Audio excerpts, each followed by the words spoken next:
آج اگر علماء کرام جن میں خادم رضوی کا بھی نام آتا ہے اور ان تمام علماء کرام کا نام آتا ہے کہ جنہوں نے اپنی زندگی جو ہے خطرے میں ڈالی اور سڑکوں کو بند کیا صرف اور صرف ختم نبوت کو پروٹیکٹ کرنے کے لیے، صرف اور صرف اس کے بل میں جو ترمیم ہوئی تھی اس کی پروٹیکشن کے لیے، بلاسفیمی ایکٹ کی نان نیگوشیبلٹی کو پروٹیکٹ کرنے کے لیے، تو اس میں ان کا کیا قصور ہے؟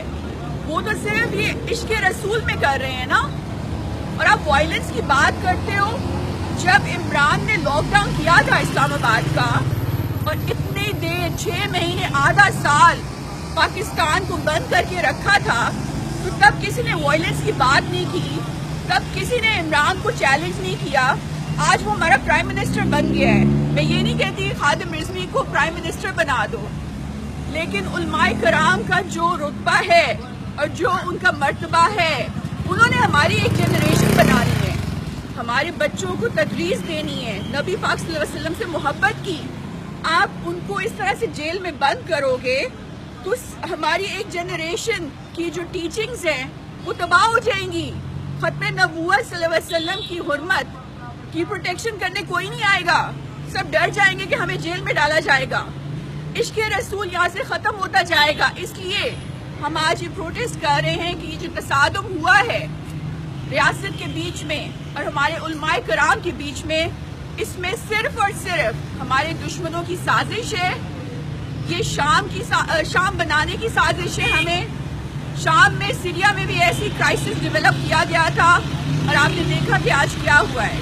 تو میری ریکویسٹ ہے تمام آفیشل سے اور میری ریکویسٹ ہے تمام علماء کرام سے کہ تحمل کا کام لیں، اور آپ دونوں عاشق رسول ہو صلی اللہ علیہ وسلم، آپ کے ایمان پہ کوئی چیلنج نہیں کر رہا ہے، ایک دوسرے کے اوپر انگلیاں مت اٹھائیں، کیونکہ جب آپ لڑتے ہو آپس میں، جب آپ ایک دوسرے کو غلط باتیں کہتے ہو، تو اس کا فائدہ صرف اور صرف گیٹ بلڈرز کی طرح کا ملون انسان اس کو ہو رہا ہے۔ آج وہ تالیاں بجا رہا ہے، آج وہ خوش ہے۔ کیوں خوش ہے؟ کیونکہ خادم رضوی جس نے نبی پاک صلی اللہ علیہ وسلم کی حرمت کے لیے راستے بند کیے تھے، ریولیوشن اٹھائی تھی، وہ جیل میں ہے، اور ہمارا دشمن انڈیا خوش ہے۔ کیوں خوش ہے؟ کیونکہ آج اس نے تمام علماء کرام کو پاکستان آرمی کے سامنے فیس آف میں کھڑا کر دیا ہے۔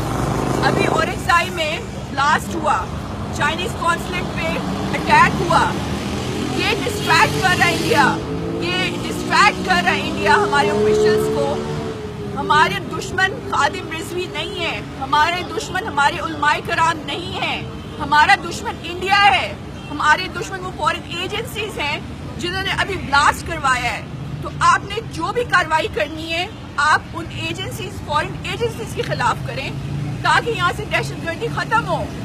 اور پاکستان آرمی ہمارا فخر ہے، ہماری گلوری ہے، ہمارا پرائیڈ ہے، ہمارا بچہ بچہ پاکستان کے فوجیوں سے پیار کرتا ہے، ہم ان کی عزت کے لیے بولتے ہیں۔ لیکن یہ تصادم جو ہے یہ پاکستان کے لیے جان لیوا ثابت ہو سکتا ہے اور ہماری آئیڈیالوجی خطرے میں پڑ سکتی ہے۔ ہمارے ملک کا نظریہ جو ہے وہ عشق رسول صلی اللہ علیہ وسلم ہے، وہ جیپرڈائز ہو سکتا ہے۔ اس لیے میری آپ سب سے گزارش ہے کہ کائنڈلی اس تصادم کو روکیں، ان کی میڈییشن کرائیں، خادم رضوی کو رہا کریں۔ خادم رضوی از اے ریاکشن، خادم رضوی جو ہے وہ ایک ریاکشن ہے، ایک ایکشن کے خلاف جو آسیہ کی ورڈکٹ کی فارم میں آیا، جو ختم نبوت صلی اللہ علیہ وسلم کے بل کی ترمیم کی فارم میں آیا۔ He is a reaction to whatever happened in the parliament. If we stop the misadventures of our enemies who are tampering with our Islamic constitution, there will be no more khadims anymore.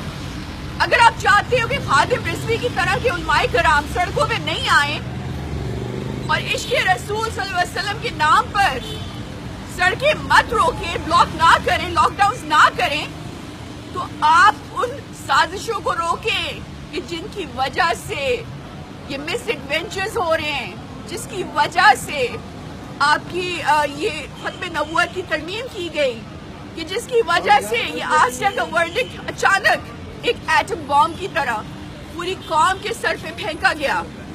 مجلس شورا کے ساتھ کوئی آپ نے consultation نہیں کی.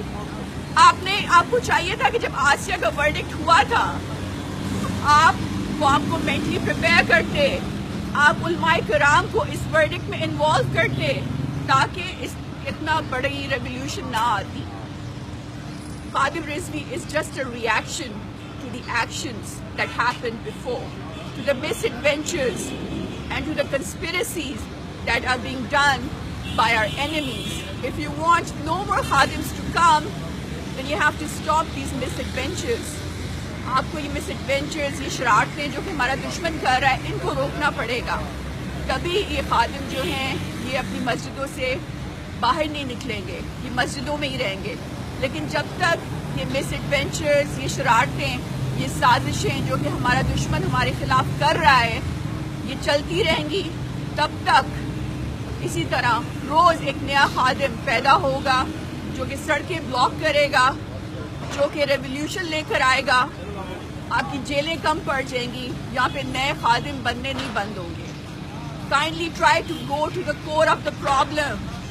Try to fix the core of the problem instead of just putting a band-aid on this wound. Assalamu alaikum. Allah Hafiz.